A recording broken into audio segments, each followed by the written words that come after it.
Welcome back, everyone. We're going to be hearing from Felipe, who is a programmer involved in everything from satellite communications to machine learning. And we'll be learning from this well-versed programmer about learning to sketch with differentiable rendering. Thank you. All right. Thank you. All right, so let's do this. We are going to be learning to sketch. Actually, the computer is going to be learning to sketch. And there are a few things about sketching that are interesting for a computer. One of them is that it's not very computer-like. So let's get into it. First question is, can computers actually sketch? And turns out yes, and they are very good at it. Actually, they are too good at it. So let's move the goalpost and let's ask, can computers sketch badly? Now that computers are not having a good time, let's actually show what this looks like. So if you have a picture like this is what I want. None of this high quality stuff. All right, so let's get into how you actually do this. And you do it with machine learning. And machine learning is something like this. You have a bunch of numbers, you have something there in the middle, and you have a bunch of numbers in the other end. And the thing in the middle, that's actually neural networks. But we don't like neural networks here, so we are going to switch that over for something that I'm going to tell you about later. And in the output, we also don't like a bunch of numbers. We are trying to sketch here, so that's going to be a sketch. All right, and so it's something like this. In the output, I put a very bad sketch of a line there. That's something like what we want.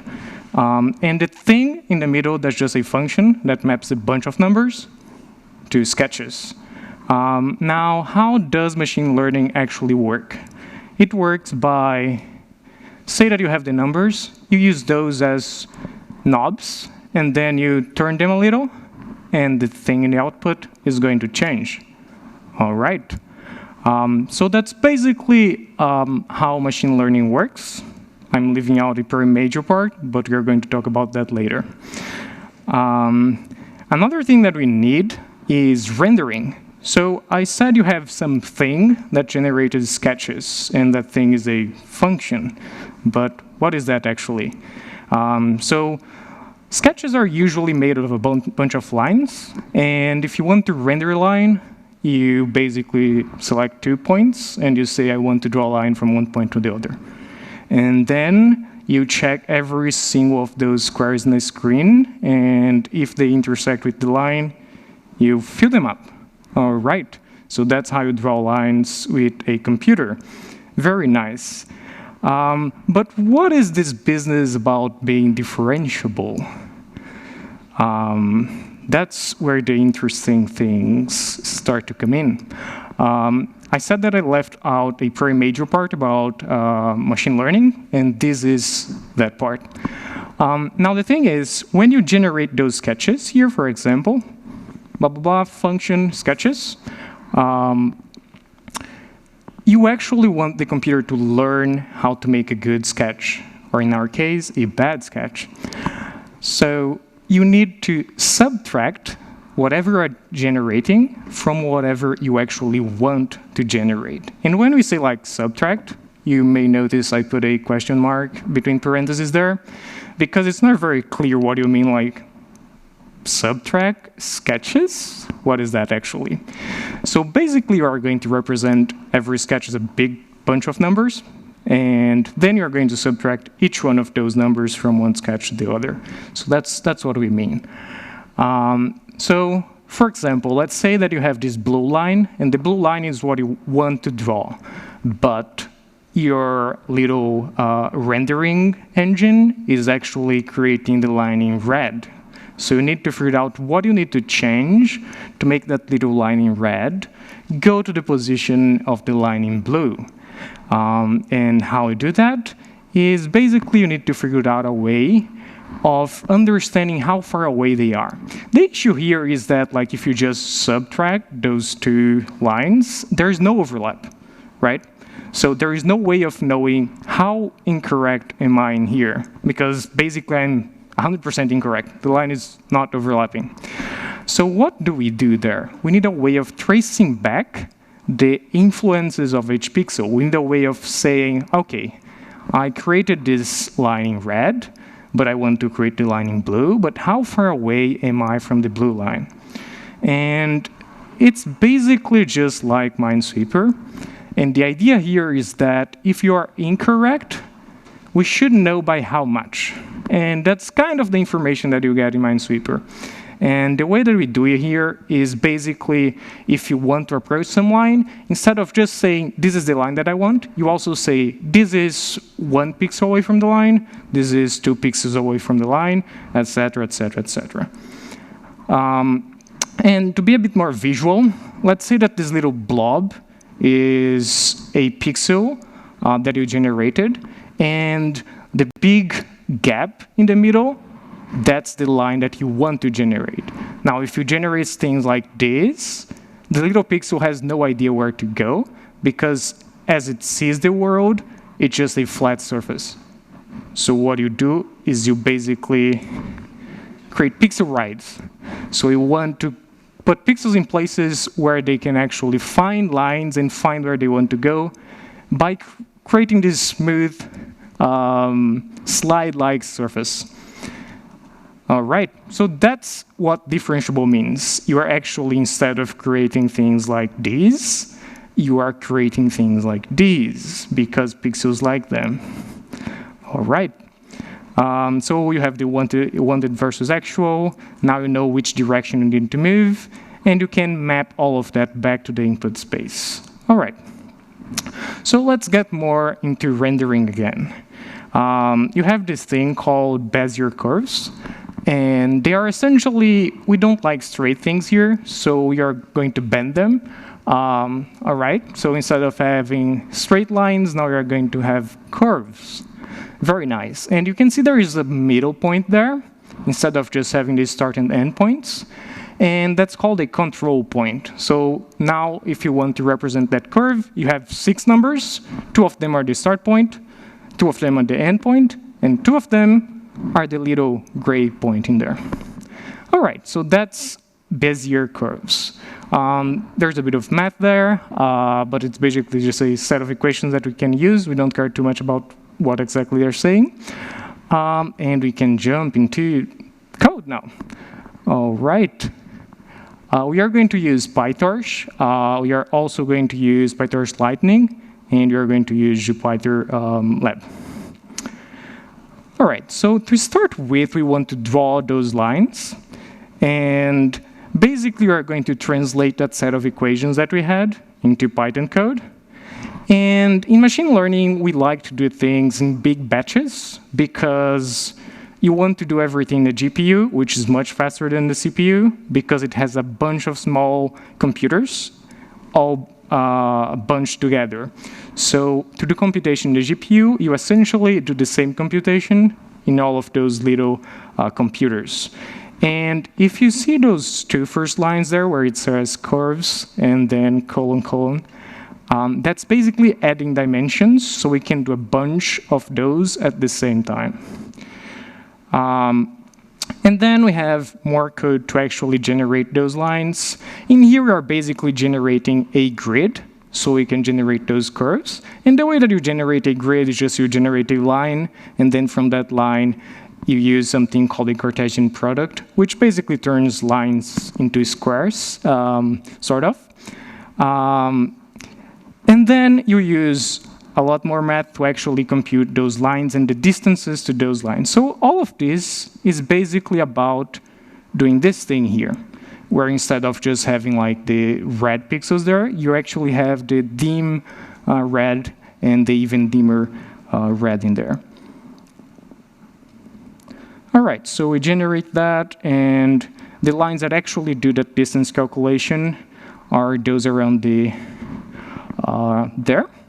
Basically, you are calculating the distance to the start point of the line, and then every single point in the line, and then the distance to the endpoint, and then combining all of those together. And what does that actually look like? Because now you're talking too much about code, so it's nice to bring it back. This is what it looks like. Up there, you have those 6 points that I said represent curves. And down here, you have the actual rendering of that. So basically just drawing lines on the screen. Very nice. And now we get into the actual machine learning part. So far, what we have done is we have built something that can draw on the screen, but instead of drawing the screen the usual way, it draws on the screen with the little pixel rights. So to build something with PyTorch, essentially we use those modules, which are classes, and you're going to create one that's called the rasterizer. And all that it's doing is calling that code that I just showed to generate a sketch. So basically you have this bunch of control points, which are like the input points for the curves, and then you generate a final sketch from that. Then I'm going to create another class called a sketch, and that's going to be the model, the thing that learns how to draw these sketches. And all that it's going to do is create a variable called rasterizer, and it's just going to call the previous code, this thing, and save that in the rasterizer variable and define a forward pass, which is basically how do we use this thing to generate some kind of output. So if you remember, I showed like you're basically mapping a bunch of numbers to a bunch of other numbers. This is a thing that does that. So basically you're mapping like this bunch of points into this image or sketch, if you will. And then how do you actually train this thing? So here we use a little trick just to make sure that we don't generate points that are outside of the screen. But we use something called a loss function to actually calculate the difference between what we generated and what we wanted to generate. And for loss functions, there are a bunch of different ways that you can calculate differences. The simplest way is just what I said initially, like you just have this bunch of numbers and then you subtract them and you use that as a difference.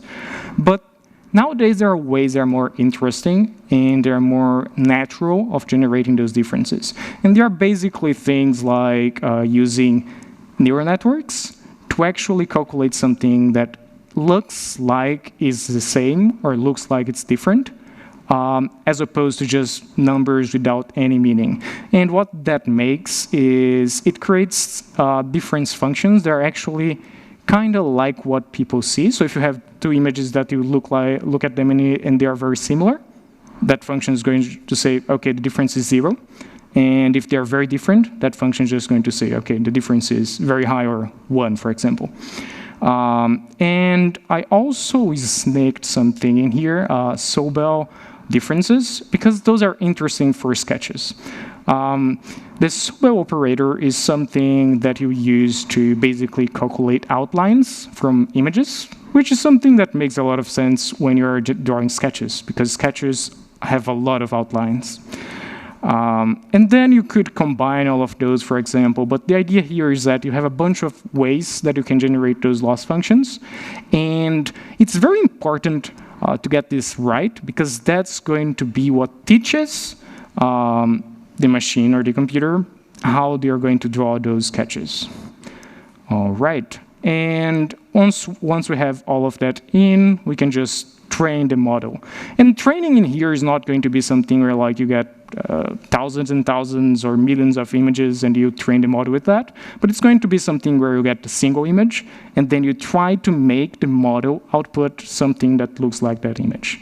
And that thing, because it's composed of a bunch of lines and because we created this loss function that tends to create something that looks like sketches, is going to generate something that looks like sketches.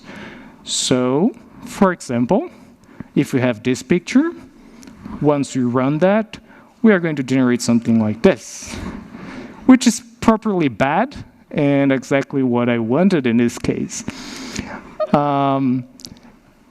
If we input something like this, perfect. All right. If we input something like this, all right, it's getting too good, I think. Maybe not that one. But yeah, a bunch of different examples.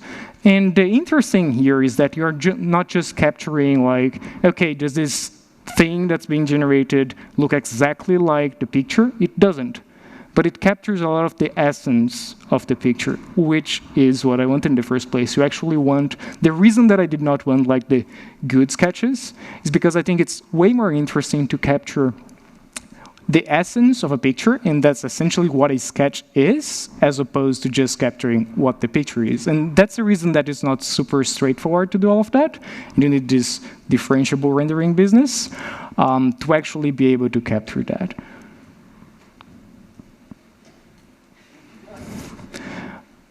All right, and all of that is also partially a better version of all of this that I have done here is this thing called Clipasso, and it basically uses a model that's very good at telling like this image looks like this other image, but they're not the same, and that's the clip model, and they use that together with a lot of this differentiable rendering thing to actually generate sketches that capture a lot of like what you need to actually tell that, for example, this is a flamingo.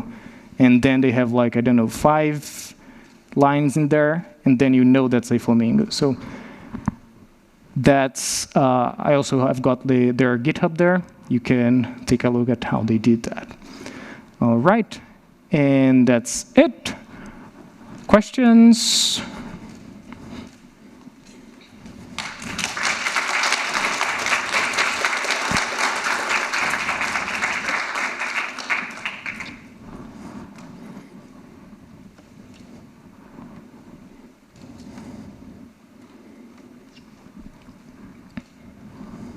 That was super interesting. I think I saw in some of the Python there it was 128 lines. Was it what you were working with for those sketches? Yes, yep. So you basically create, where is that, I think? Yep.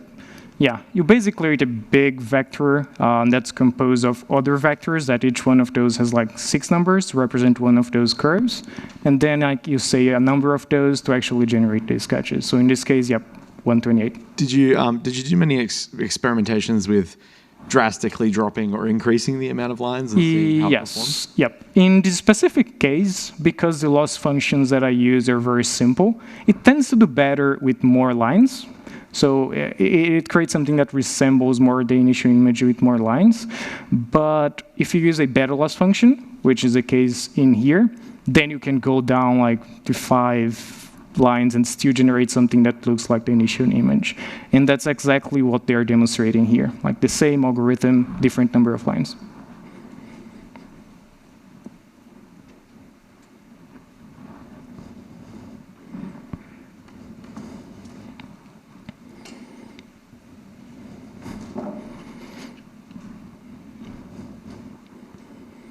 So it's the only difference between your approach and the one from this paper is the loss function itself? Mostly, yes. There are a few other things that you can do to improve the quality. For example, in here, what you're doing is initially, like the initial condition, the initial set of lines, they are completely random. But one thing that you can do to actually improve this is select hotspots. So basically use any function like, for example, even the Sobel operator, you could use that to select areas of interest, and then you put the lines initially close to those areas. And then the results are going to be quite a bit better than if you don't do that. So yeah, like in general, it's the same approach, different loss functions, but there are a few other things that you can do like that generally improve quality in slight ways. All right, cool, thank you.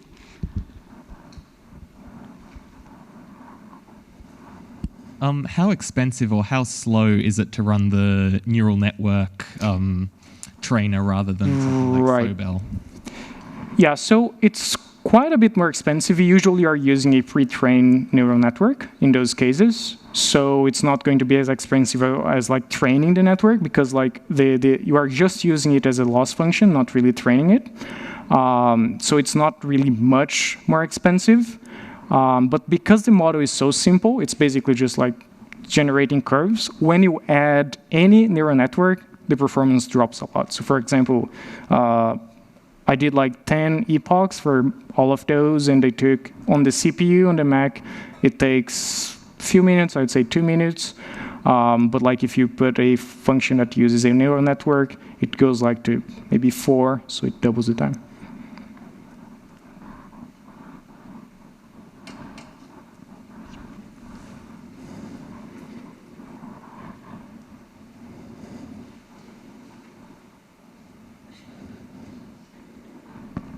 Yeah, so I've noticed those, all the curves, they're only curve in one direction. Is it possible to deal with a curve that goes in multiple directions, like an S? Yep, I'm following you. So there is a paper, I did not put it in here, but I can try to find it later. There is a paper that exactly does that. Like, what's the difference if you have straight lines, if you have curved lines, if you have lines that can curve in multiple places? And what they found is like the visual difference is very small, because what you can do is, for example, a line that curves in, let's say, 6 places, you can just use 6 lines that curve, right? So just by bumping that number of total strokes, you can do sort of the same thing. And it's, in general, way less expensive to use these curves that just like curve in a single place. A question from the Discord is, how long did it take to train in total, and what kind of hardware are you using? Right. So yeah, as I said, like for those examples, couple minutes each, because like there is no training the model. You are training on a specific image. Like you just want, oh, I want the model to generate a specific image. So I want to like approximate all of those parameters that generate the curves. I want to approximate just those based on this specific image. But yeah, a couple minutes on the max CPU. It's not even using the GPU in here. Yeah. Some of these sketches remind me of the sort of sketches you'll see in an art gallery underneath the actual painting. Maybe I should sell them. No, but I guess the point that I'm making is that could you use this technique as like a first approximation of an image, and then use, once you've got these boundaries, use those boundaries to sort of do a next iteration of some sort of image recognition? Yes, there's a bunch of things that you can do. One of the things that I'm quite interested in is the uses that this could have for animation, because one of like the highest costs that you have in animation is actually creating in-between frames. So you have someone that draws like the keyframes, and then someone has to go and actually render each one of those. And if you want to apply techniques like these to that problem, the thing is like you want to generate a bunch of sketches to train other models, right? So if you have things like this, maybe you could use even like as a first approximation to generate something else, or you could use them to generate training sets that you can then use to create models, for example, that help people with like generating in between frames and animations. So yeah, definitely something that's possible. And it's actually an active area of research. Like this thing came out last year, so people are actively working like, what can you use this for?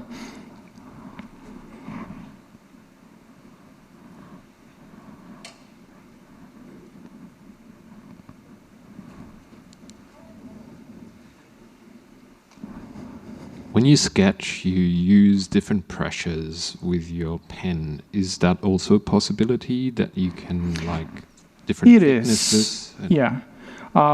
So in here, as you guys could see, like I'm trying to go for the simplest approach. Like I'm not using multiple curves that can bend in multiple places. I'm using like the simplest version of a curve. I'm also not using colors, and I'm not using different pressures. But one thing that you can do is just like in your definition of a curve, let me just find that real quick. In your definition of a curve, you could just say, I want an extra parameter here that's going to be the initial pressure and the final pressure, for example. And that's going to improve like the kind of strokes that you can do a lot. And you could also say, I want 3 extra parameters for representing the color. Or you can go crazy with this, like it's just like the set of parameters that you are training. The only thing that you have to be mindful of is like when you're actually writing the thing that takes those curves and generates like the final image, you have to be mindful that they are actually differentiable. But otherwise, yeah, you could go crazy with the kind of parameters that you take in. Sorry, can you say that again? I think that the question was, are there loss functions that support that already? Yeah, yes. Yep. In this case, like the loss function that I use here, it supports color images, but I'm converting everything to grayscale. And in terms of like different pressures, that would be supported out of the box because you are just comparing like two images. So if you have a stroke that initially, for example, has a either a higher brightness or a bigger stroke, for example, depending on the way that you want to represent like the pressure. When comparing the pixels don't care, right? It's just the way that you are generating those pixels.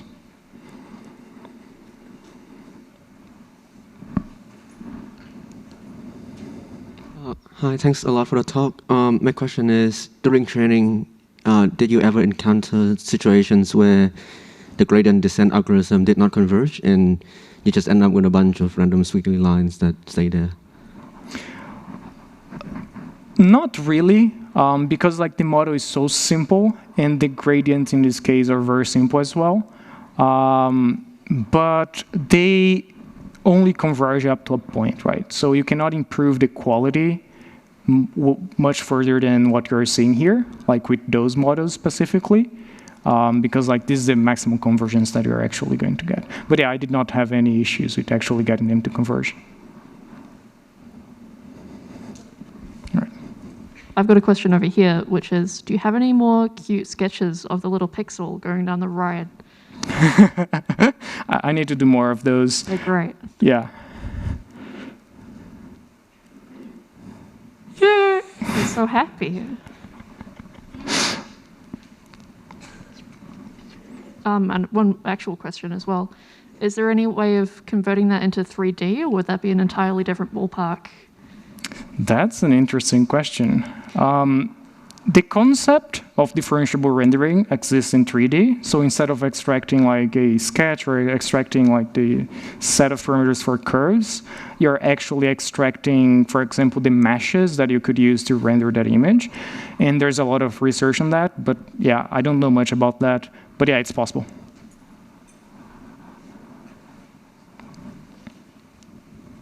Are there any like open source packages for helping people get started with this?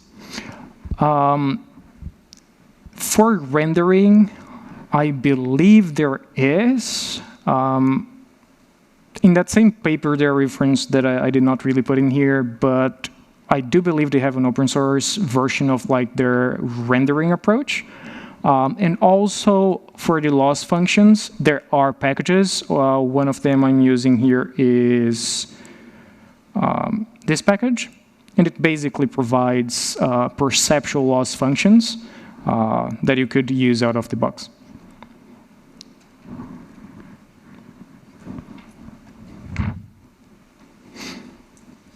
All right. Let's give a round of applause for Felipe.